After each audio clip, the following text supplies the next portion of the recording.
in Korea, my sense is that the education system is very strict. Like there's a lot of emphasis on discipline for students, Yes. isn't it? And then it's like in Japan that there's great pressure to get into a good university. Certainly. So students do like cramming and like really like they study very hard to get high scores in the exams and Definitely. It's very competitive, a lot of pressure. The standardized university entrance exam here in Korea, and I'm sure it's similar in Japan or wherever, so much pressure on the kids. And it's sort of viewed as if you don't, and of course this is a generalization, but it's so different to where I grew up in Australia, where of course there is a lot of pressure to do well in the university entry exams, but if for whatever reason you don't succeed as much as you want to, there are other avenues in Australia. But in Korea, just the general vibe is if you don't succeed in that test, you're stuffed. You're screwed. Like your life is already going off in the wrong direction. Which, of course, it's not true, but that's the general atmosphere. And it's crazy. What kids do when they don't do well in these exams? Well, see, that's the thing. So, of course, there are. I mean, they can pick up different skills, pursue a different career or whatever. And I mean, obviously, I haven't lived here and gone through that process myself, but I have relatives and cousins and friends who have gone through that. I think the trouble here now is that the general level of the level of education that children have received is quite high. Like on average, like the proportion of kids with university degrees is relatively very, very high. So it's so hard for kids to get jobs, even though they've got a bachelor's degree or a master's degree. So many other job applicants also have the same degrees, so they don't really stand out anymore. So you have a lot of youth unemployment in Korea.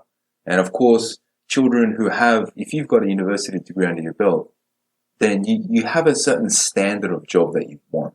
So there's plenty of, I'll say, less attractive jobs out there, which aren't getting filled. And there's this narrow band of jobs which all the university graduates want, but the vast majority of them won't be able to get because it's so competitive. And then this unemployment sort of rate increases and kids get discouraged, et cetera, et cetera, et cetera. So, but yeah, there's a lot of pressure here. I think there's a lot of, everyone's understanding and realizing that something needs to change. But we need more guys like yourself over here to try to improve the curriculum, because at the moment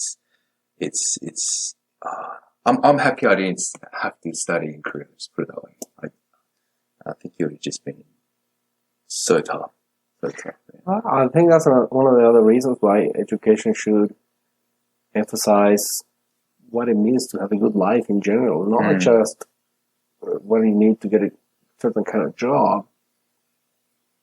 Because sometimes, life happens and you don't get the job that you wanted, exactly. or sometimes, but you do get it and you realize it's not what you wanted. You didn't know what it was like, and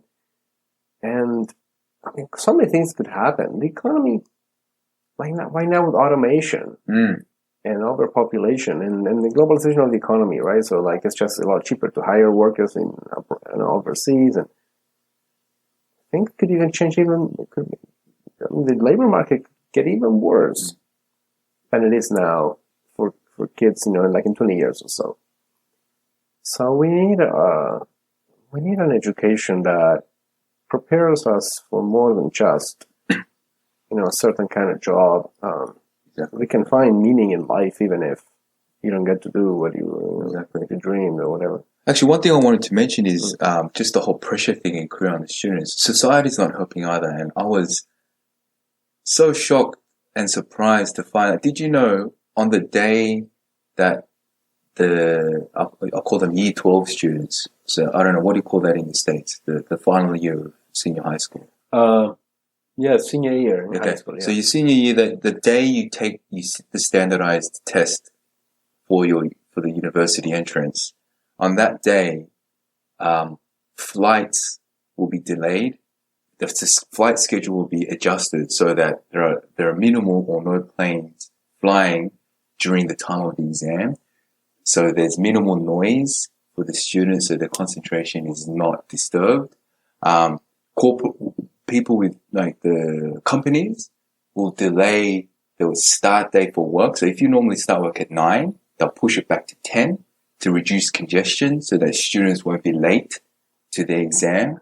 Like, like I'm not kidding. Like this, the society does not help with, I mean, okay, so maybe it's well intentioned, but to me, I just think that just adds more pressure to the kids. The stakes get higher. It's nuts because I just couldn't believe it. When I was working here many years ago, I just saw the email go, all right, tomorrow's the day of the test. Everyone come to work. You come to work an hour late or whatever. And I'm like, what's going on? And it was explained to me, and I'm like, whoa, this is crazy. It was a bit crazy to me. It was. Yes. It was weird. Yeah, I mean, with standardized, with a high stakes test, it's crazy because people see what happens when the stakes are so high. Yeah. Like your whole life depends on this. You operate from fear. Exactly. And then what you do, you become very risk avoidant. Your whole attitude is going to be, I have to make no mistakes. If you do something risky, you may, when the stakes are too high, you don't want to take a risk. Frowned upon, right?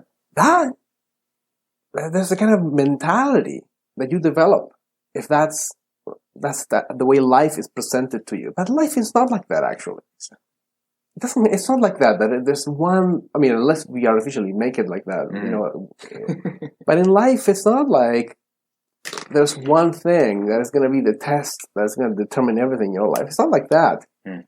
We always get plenty of chances. Things are a lot more complicated than a test, and it's just that whole high stakes tests and how it encourages young people to be conservative and scared.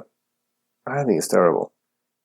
I think we need to create kind of conditions in schools where people are encouraged to be creative, fail.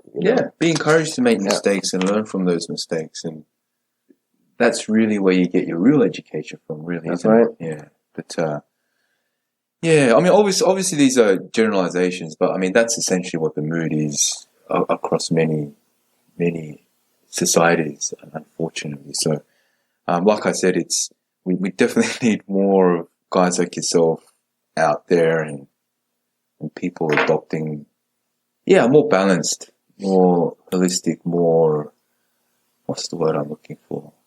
I'm not sure ideal is the right word to use, but a better education that just doesn't focus on the academic output aspect.